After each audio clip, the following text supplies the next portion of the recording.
ইন্নামাল মুমিনুনা আল্লাযীনা ইযা যুকিরাল্লাহু ওয়াজিলাত কুলুবুহুম ওয়া ইযা তুলিয়াত আলাইহিম আয়াতুহু যাদাতুহুম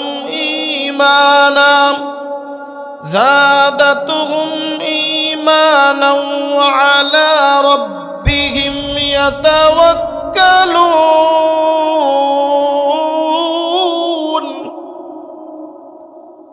আল্লাযীনা ইউকিমুনাস সালাতা ওয়া মিম্মা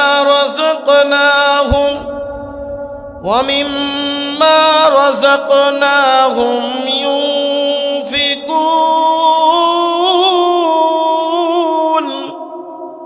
উলাইকা হুমুল মুমিনুনা হাক্কান লাহুম দারাজাতুন ইনদা রাব্বিহিম ওয়া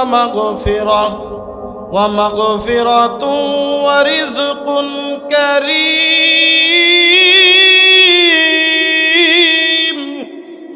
আরেকটু জোরে বলেন আল্লাহু আকবার। এই জায়গায় এসে আল্লাহ তাআলা বলেন উলাইকা হুমুল মুমিনুনা হাক্কান।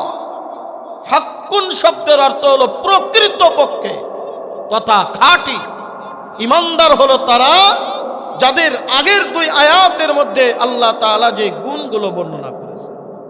বলে জেনেতন ভাবেই শুধুমাত্র মুসলমানের ঘরে জন্ম নিলেই ঈমানদার আর মুসলমান হওয়া যায় না। মুসলমানিত্ব আমাদের অর্জন করা লাগে, ঈমান আমাকে টিকায় রাখা লাগে। তাহলে ঈমানদার কারা? আল্লাহ পাক রব্বুল আলামিন বলেন ঈমানদার হলো তারা এক নম্বরে যাদের ভিতরে আল্লাহ তাআলা বলতেছেন ইন্নামাল মুমিনুনা আল্লাযীনা ইযা যুকিরাল্লাহু ওয়াজিলাত কুলুবুহুম। আল্লাহর জিকির তথা আল্লাহর স্মরণ, আল্লাহর কথা যখনই কারুর সামনে উল্লেখ করা হয় তার ঈমানের ভিতরে আলাদা একটা ভাব তৈরি হয়ে যায়। ওয়া ইযা তুলিয়াত আলাইহিম আয়াতুহু যাদাতুহুম ঈমানা। যেই কথা বলতে গিয়ে আমি বললাম যখন তাদের সামনে কোরআন তেলাওয়াত করা হয় অথবা কোরআনের কথা বলা হয়, কোরআনের তাফসীর করা হয়, একজন খাঁটি ঈমানদার কখনো বাড়ি বসে থাকতে পারে না, ঘরে বসে থাকতে পারে না। তার গুণ হবে, তার কাজ হবে ওই বান্দা ওই মজলিসে আসিয়া ওই মজলিসে বসিয়া তার ঈমান বৃদ্ধি করতে থাকবে। কোরআনের কথা যদি আমার কাছে ভালো লাগে, কোরআনের তাফসীর যদি আমার কাছে ভালো লাগে, এই মজলিসে আসার পরে আমার দিলটা যদি উৎফুল্ল হয়ে যায়, আল্লাহ পাক রব্বুল আলামিন ডাক দিয়ে বলেন উলাইকা হুমুল মুমিনুনা হাক্কান। এরা হবে আমি আল্লাহর দরবারে খাঁটি ঈমানদার। তাফসীরুল কোরআন মাহফিল নাম দেওয়া হয়েছে, কিন্তু যদি আমি আপনি এই ময়দানে বসতে আমার কাছে মন না চায়, আল্লাহ তাআলা বলেন তুমি যতই দাবি করো ঈমানদার, আমি আল্লাহর দরবারে ঈমানদার হতে পারবা না। আজ আমাদের কাছে কোরআনের মহত্ব নাই, কোরআনের গুরুত্ব নাই। এক নম্বর হলো মাদ্রাসার উদ্যোগে মাহফিল, দ্বিতীয় নম্বর এখানে দুনিয়ার কোনো আলোচনা নয়, এখানে আলোচনা হবে কিসের? কোরআনের আলোচনা। কিসের? কোরআনের আলোচনা, দ্বীনের আলোচনা, আল্লাহর কথা। আর ঈমানদার হলো তারা যাদের আল্লাহর কথা শুনতে, কোরআনের কথা শুনলেই তাদের ঈমানের ভিতরে আলাদা একটা ভাব তৈরি হয়ে যায়। একজন ঈমানদার বান্দা কখনো গান বাজনার পাগল হবে না। একজন ঈমানদার বান্দা কখনো হারাম জিনিসের জন্য পাগল হবে না। একজন ঈমানদার বান্দা সব সময় কোরআনের জন্য পাগল থাকবে, কোরআন তার কাছে ভালো লাগবে। কোরআনের কথা যখনই শুনবে ওই বান্দা যাওয়ার জন্য পাগল হবে। যদি না যেতে পারে দিলের ভিতরে একটা আফসোস থাকতে হবে। কারণ এই পৃথিবীর জমিনের মধ্যে আল্লাহ পাক রব্বুল আলামিন যত কিতাব পাঠিয়েছেন, আল্লাহর কাছে সব থেকে প্রিয়তম কিতাব হলো পবিত্র আল কোরআন। কলিজার টুকরা বাজান, আমি খুতবার ভিতরে কোরআনুল কারীমের সর্বপ্রথম সূরার 1 নম্বর সূরার 1 নম্বর আয়াত আমি আপনাদের মাঝে তেলাওয়াত করেছি। এই আয়াতের উপরে সারসংক্ষেপে কয়েকটি কথা বলে আমার আলোচনা শেষ করব ইনশাআল্লাহ। এই পৃথিবীর জমিনের মধ্যে আল্লাহ তাআলা আমার আগের যিনি আলোচনা করেছিলেন অত্র মাদ্রাসার সাবেক একজন শিক্ষক হযরতে বাবা নবী আদম আলাইহিস সালাতু ওয়াস সালাম সম্পর্কে আলোচনা করেছেন। আল্লাহ পাক রব্বুল আলামিন এই পৃথিবীর জমিনের মধ্যে আমাদেরকে সৃষ্টি করেছেন। হযরতে বাবা নবী আদম আলাইহিস সালাতু ওয়াস সালামকে সর্বপ্রথম এই পৃথিবীর জমিনের ভিতরে পাঠিয়েছেন। এরপরে হযরতে মা হাওয়া আলাইহিস সালাম, তারপরে তাদেরকে ধোঁকাদাতা আমাদের স্পষ্ট প্রকাশ্য শত্রু আজাজিল শয়তানকে এই পৃথিবীর জমিনের ভিতরে পাঠিয়ে দিয়েছে। যতদিন আদম আলাইহিস সালাম দুনিয়ার জমিনের ভিতরে বেঁচে ছিলেন, ততদিন পর্যন্ত এই দুনিয়ার ভিতরে কোনো ঝামেলাও ছিল না, হারাম খারাপ কোনো কিছুই ছিল না। সর্বপ্রথম পৃথিবীর জমিনে আল্লাহ পাক রব্বুল আলামিন আদম আলাইহিস সালাম এবং হাওয়া আলাইহিস সালাম দুইজনের মাধ্যমে জোড়ায় জোড়ায় সন্তান দিয়েছে। মা হওয়ার গর্ভে দুইটা জোড়ায় জোড়ায় সন্তান হতো, একটা ছেলে আর একটা মেয়ে। এইভাবে আল্লাহ তাআলা পৃথিবীর জমিনে বংশ বিস্তার করেছেন আমাদেরকে। আস্তে আস্তে আদম আলাইহিস সালাম দুনিয়ার থেকে বিদায় নিলেন। আস্তে আস্তে যখন মানব জাতির সংখ্যা বৃদ্ধি পেতে থাকলো, আজাজিল শয়তান আমাদেরকে ধোঁকা দিয়ে বিপদগামী করা শুরু করে দিল। শুরুতে পারে নাই, কারণ আদম আলাইহিস সালাম যতদিন বেঁচে ছিলেন শয়তান ধোঁকা দিয়ে কাউকে বিপদগামী করতে পারে নাই। আদম আলাইহিস সালাম দুনিয়ার থেকে বিদায় নিলেন, কিভাবে তাদেরকে ধোঁকা দিলেন এরও বিস্তারিত আলোচনা আছে, ওদিকে আমি যাব না। আল্লাহ তাআলা এইবার তার মিশন হলো এই পৃথিবীর জমিনকে তো আবাদ করবেন। এই আবাদের মাধ্যম হলো আল্লাহ পাক রব্বুল আলামিন যুগে যুগে নবী আলাইহিস সালামদেরকে পাঠিয়েছেন। জোরে কোন সুবহানাল্লাহ।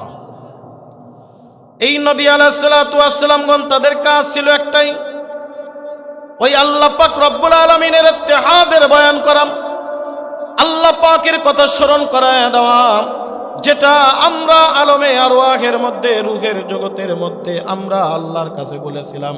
আল্লাহ তাআলা যখন আমাদেরকে জিজ্ঞাসা করেছিল আলাস্তু বিরব্বিকুম, ও বান্দারা আমি কি তোমাদের রব নয়? আমরা সকলেই এক বাক্যে বলেছিলাম ক্বালু বালা ইয়া রব্বি, ওগো আমাদের রব, আপনি আমাদের রব, আর কেউ আমাদের রব না। এই কথা দুনিয়ার জমিনে আসার পরে তুমি যদি ভুলে যাও, আল্লাহ তাআলা দুনিয়ার জমিনে যুগে যুগে নবী আলাইহিস সালামদেরকে পাঠিয়েছেন। তাদের কাজ একটাই মিশন, উলু লা ইলাহা ইল্লাল্লাহ তুফলিহুন। এ বিপদগামীর দলেরা, তোমরা কালেমাওয়ালা হও, সফল কাম করে দিবেন কে? আরো জোরে বলেন কে? যুগে যুগে নবী আলাইহিস সালামদেরকে পাঠিয়েছেন এই দুনিয়ার মানুষদেরকে হেদায়েত করার জন্য, এই দুনিয়ার মানুষদেরকে সঠিক পথ দেখানোর জন্য। শুধু নবী আলাইহিস সালাম পাঠিয়ে ক্ষান্ত করেন নাই। এই পৃথিবীর জমিনের মধ্যে একটা দুইটা নয়, পাঁচটা দশটা নয়, 114টা কিতাব আল্লাহ তাআলা নবী আলাইহিস সালাতু ওয়াস সালামদের উপরে নাজিল করেছেন, যার মধ্যে 4টা হলো বড় আর 110টা যাকে বলা হয় সহিফা তথা ছোট ছোট কিতাব আল্লাহ তাআলা নবী আলাইহিস সালামদের উপরে নাজিল করেছেন। মোট কিতাব কয়টা? আসমানি মোট কিতাব কয়টা? 114টা। 114টা। তার মধ্যে 4খানা বড় আর 110খানা হলো ছোট। এই বড় 4খানার বিদ্যা আল্লাহ পাক রব্বুল আলামিন যাদেরকে দিয়েছেন তাদেরকে বলা হয় রাসূল। নবী এবং রাসূলের মধ্যে পার্থক্য হলো এটা যে নবী আলাইহিস সালামরা দ্বীনের দাওয়াত দেন, রাসূলরাও দ্বীনের দাওয়াত দিয়েছেন। তবে রাসূলদেরকে আল্লাহ তাআলা নতুন শরীয়ত দান করেছেন, আর নবী আলাইহিস সালাতু ওয়াস সালামরা ওই শরীয়তের উপরে ছোট ছোট কিতাব নিয়ে আল্লাহ তাআলা তাদেরকে দুনিয়ার জমিনে পাঠিয়েছে। যেমন হযরত ইব্রাহিম আলাইহিস সালাম, তিনি ছিলেন নবী, রাসূল নয়, তার উপরেও কিতাব নাজিল হয়েছে যেটাকে বলা হয় সহিফায়ে ইব্রাহিম। সহিফায়ে ইব্রাহিম। এই যুগে যুগে যত কিতাব আল্লাহ তাআলা নাজিল করেছেন, যুগে যুগে যত নবী আলাইহিস সালাতু ওয়াস সালামদেরকে আল্লাহ তাআলা দুনিয়ার জমিনের ভিতরে পাঠিয়েছেন, প্রত্যেকটা নবী রাসূলের কাজই ছিল একটা, ইত্তেহাদের দাওয়াত দাও, কালেমার দাওয়াত দাও, আল্লাহ তাআলা 114 খানা কিতাবের মধ্যে সর্বশ্রেষ্ঠ একটা কিতাব আল্লাহ তাআলা আমার আর আপনার জন্যই নাজিল করেছেন, আমাদের নবী জনাবে মুহাম্মদুর রাসূলুল্লাহ সাল্লাল্লাহু আলাইহি ওয়াসাল্লামের উপরে, যে কিতাবটার নাম হলো পবিত্র আল কোরআন। পৃথিবীতে আল্লাহ যত নবী পাঠিয়েছেন প্রত্যেকটা নবীর একটা স্পেশাল গুণ ছিল, প্রত্যেকটা নবীর একটা আলাদা আলাদা মুজিজা ছিল। মুজিজা বলা হয় অলৌকিক কিছু ঘটনা ছিল যেটা দুনিয়ার কোনো মানুষ দেখাইতে পারে নাই। যেমন হযরত মূসা আলাইহিস সালাতু ওয়াস সালাম, আল্লাহ পাক রব্বুল আলামিন তাকে যখন নবুয়ত দান করেন, রিসালাত দান করেন, তুর পাহাড়ের উপরে ডেকে নিয়ে গেলেন, মূসা আসো এখানে। আল্লাহ পাক রব্বুল আলামিন মূসা আলাইহিস সালামের উপরে বড় একটা কিতাব নাজিল করলেন, যেই কিতাবের নাম হলো তাওরাত।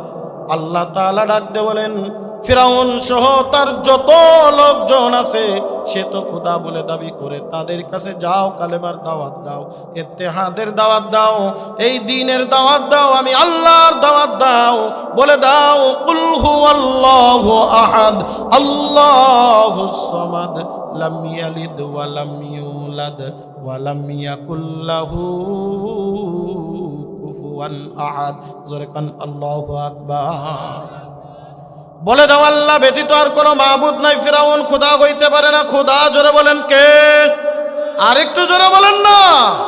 আল্লাহ আল্লাহ কে মুবারক নাম হয়, আল্লাহ আল্লাহ আশিকু কা কাম হয়, আল্লাহ আল্লাহ কে মুবারক নাম হয়, আল্লাহ আল্লাহ মুমিনু কা কাম হয়। জোরে কান আল্লাহু আকবার। এ কলিজার টুকরা বাজান, গভীর মনোযোগ সহকারে শুনবেন। হযরত মূসা আলাইহিস সালাম ডাক দিয়ে বলে, রব্বুল আলামিন আমাকে তো আপনি তাওরাত দান করলেন, ফিরাউনের কাছে যাওয়ার কথা বলতেছেন। ওগো আল্লাহ, আপনি তো ভালো করে জানেন ছোট্ট কাল থেকে আমি ফিরাউনের বাড়িতে থেকে লালিত পালিত হয়েছি। সেখান থেকে আমি ভেগে চলে গিয়েছিলাম মাদায়েন শহরে, শুআয়ব আলাইহিস সালামের মেয়ে বিবাহ করলাম, আসলাম। এখন যদি আমি যে বলি আমি নবী, তারা তো বলবে তুমি নবী, তার প্রমাণ কি? আল্লাহ তাআলা সাথে সাথেই ডাক দিয়ে বলেন, সূরাতুত তাহা পড়বেন, 16 নম্বর পারা। সূরাতুত তাহার মধ্যে আল্লাহ পাক রব্বুল আলামিন ডাক দিয়ে বলেন, ওয়ামা তিলকা বিয়ামিনিকা ইয়া মূসা ক্বালা হিয়া আসাই আতাওয়াক্কাউ আলাইহা ওয়া আহুশু বিহা আলা গনামি ওয়ালিয়া ফিহা মাআরিবু উখরা।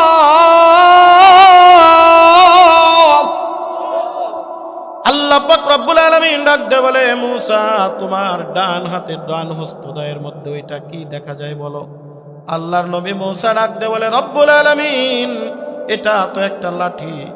ও রব্বুল আলামিন, এই লাঠি দিয়ে আমি টেক দিয়া দাঁড়াই, এই লাঠি দিয়ে আমি ছাগলের জন্য পাতা পাড়ি, এই লাঠি দিয়া ইত্যাদি ইত্যাদি অপূর্ণ কাজকর্মগুলো করি। আল্লাহ তাআলা ডাক দিয়ে বলেন, আলকিহা ইয়া মূসা, ও মূসা এই লাঠি তুমি জমিনের ভিতরে ছেড়ে দাও। আল্লাহর নবী মূসা ডাক দিয়ে বলে, আল্লাহ ছাড়লে কি হবে? বলে দেখো, আমি আল্লাহ এমন একটা মুজিজা তোমারে দান করব, এই মুজিজা কেউ কোনোদিন দেখাইতে পারবে না।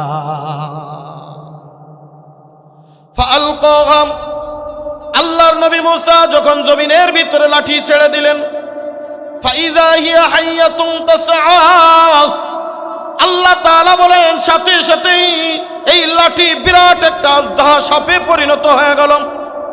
এতক্ষণ যেটা ছিল লাঠি, এই লাঠি এখন বিরাট একটা সাপে পরিণত হয়ে গেছে।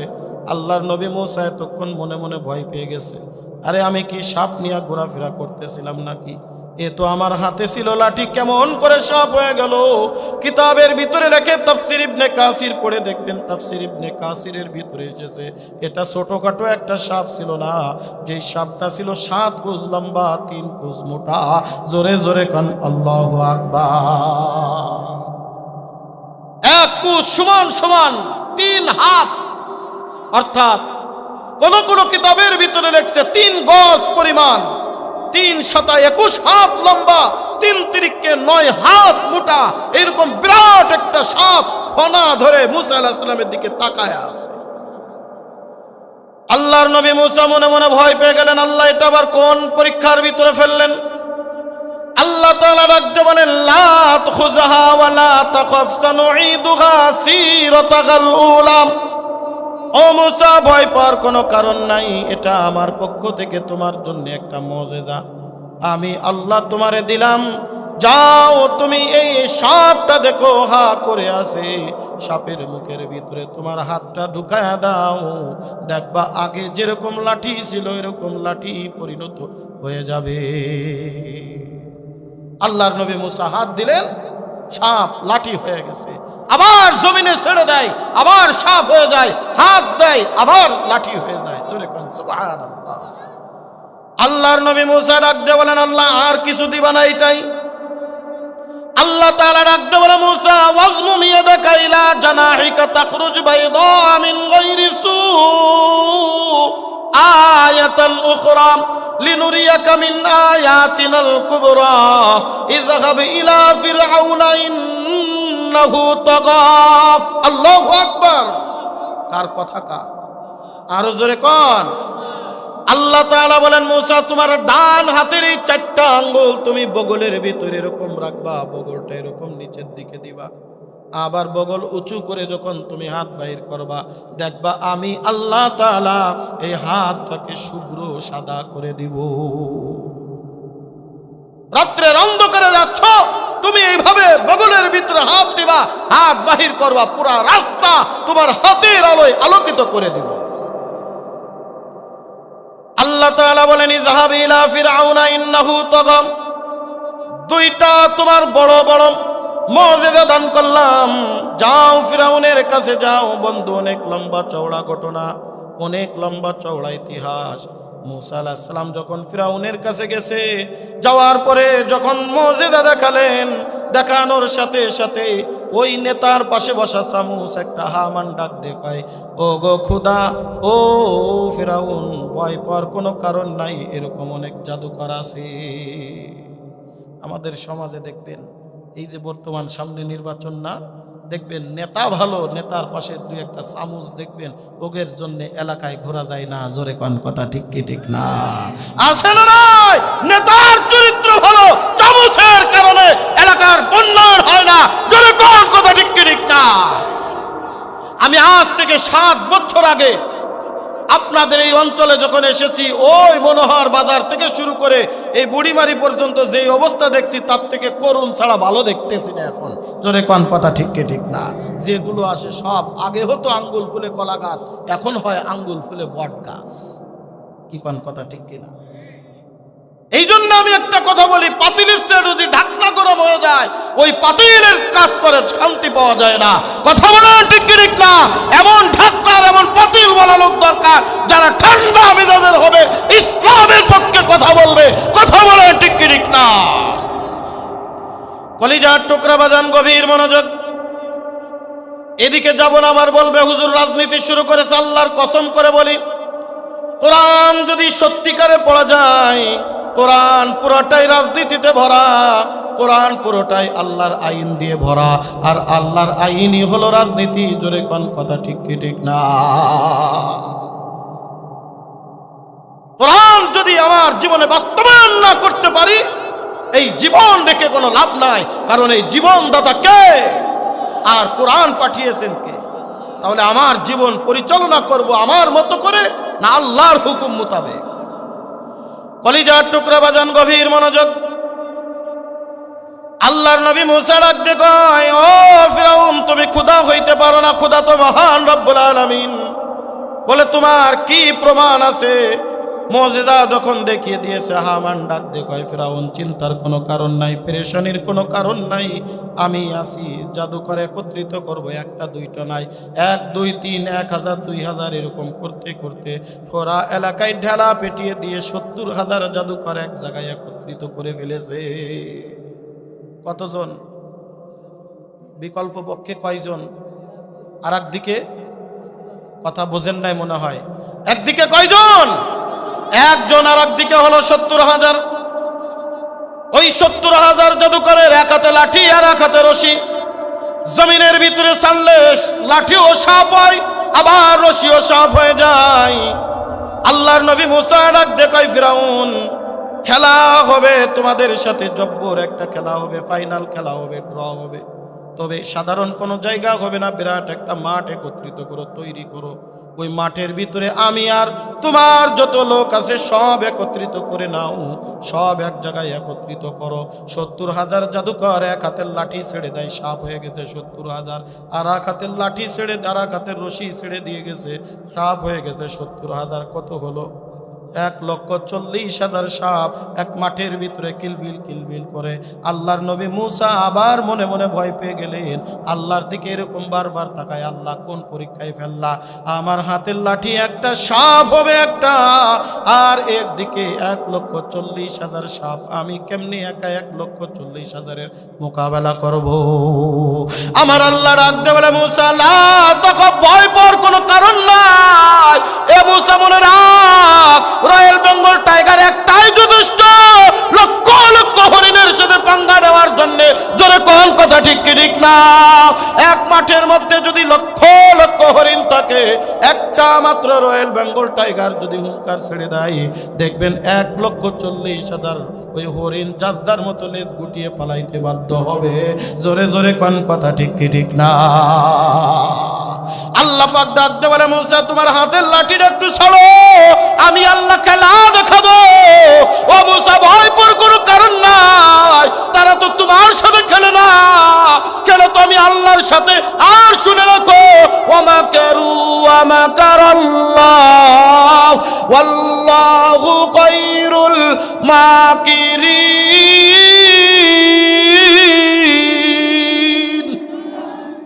আল্লাহর সাথে বান্দামি করতে চাও, খবরদার মনে রাখবা, মনে রাখবা, আল্লাহর সাথে বান্দামি করে আজ পর্যন্ত কেউ টিকতে পারে নাই।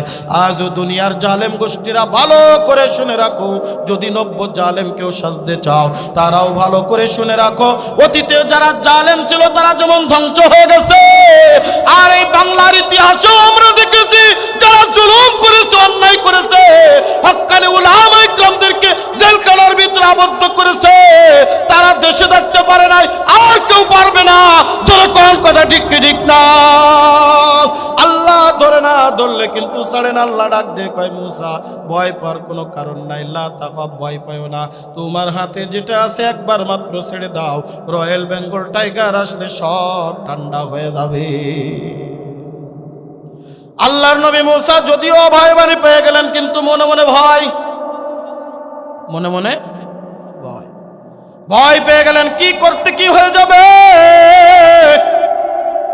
আল্লাহর নবী মুসা যখন ওই লাঠি জমিনের ভিতরে ছেড়ে দিলেন, আমি আগেই বলেছি লাঠি ছাড়ার সাথে একটা সাপ হয়ে যায়। এই সাপটা সাধারণ কোনো সাপ না, 3 7 21 হাত লম্বা, 3 × 9 হাত মোটা, বিরাট একটা সাপ যখন ফনা ধরে ফসফস করে, 1,40,000 সাপ এতক্ষণ মাঠের ভিতরে কিলবিল কিলবিল করতেছিল, মাথা নিচের দিকে দিয়ে এরকম দাঁড়ায় গেছে। বস আসছে আর আমাদের কোনো খানা নাই, বস আসছে আমাদের কোনো খানা নাই। জোরে জোরে কান আল্লাহু আকবার। ওয়া তুইজ্জু মান তাশাউ ওয়া তুযিল্লু মান তাশাউ বিয়াদিকাল খায়র। ইজ্জত দেওয়ালার মালিককে, বিজয়ী দেওয়ার মালিককে আমার আল্লাহ। আল্লাহ তাআলা কুরআনুল কারীমের মধ্যে ডাক দিয়ে বলেন, 1,40,000 সাপ, ওই একটা মাত্র সাপ যখন গ্রাস করা শুরু করে দিছে, একটা সবলে হাজার হাজার সাপ খেয়ে ফেলে। দেখতে দেখতে পুরা ময়দান ফাঁকা, আর কোনো সাপ নাই। এই সাপটা এবার দৌড় দিয়া যখন যাওয়া শুরু করছে ফিরাউনের দিকে, ফিরাউন ডাক দিয়ে কয়, মুসা তুমি কি জাদু আনলা? আমার সব জাদুকর ফেল হয়ে গেল। 70,000 জাদুকর মাথা নিচের দিকে দিয়ে একজন আর একজনের দিকে এরকম তাকায়। এরকম জাদুকর তো পৃথিবীর জমিনে আজ পর্যন্ত কোনোদিন দেখি নাই। এত দুনিয়ার সাধারণ কোনো জাদু হইতে পারে না। আয় আয়, সব থেকে বড় জাদুকরে ডাক দেবে, জাদুকরের দল। বুঝেছি বুঝেছি, এ দুনিয়ার সাধারণ কোনো জাদুকর নয়, এটা তো আল্লাহ প্রদত্ত। ফিরাউনের কাছে কোনো সংবাদ না শুনিয়াই একসাথে 70,000 জাদুকর ডাক দিয়ে বলে, আমানতু বিরব্বি মুসা ওয়া হারুন। আল্লাহু আকবার। আমানতু বিরব্বি মূসা ওয়া হারুন। ও মূসা হারুন, আমরা বুঝে গেছি দুনিয়ার সাধারণ কোনো জাদু হইতে পারে না, এটা আল্লাহর প্রদত্ত। তোমরা যে আল্লাহরে মানো, আমরাও সেই আল্লাহরে মেনে নিলাম। আমি যেই কথা বলতে গিয়ে এত দূর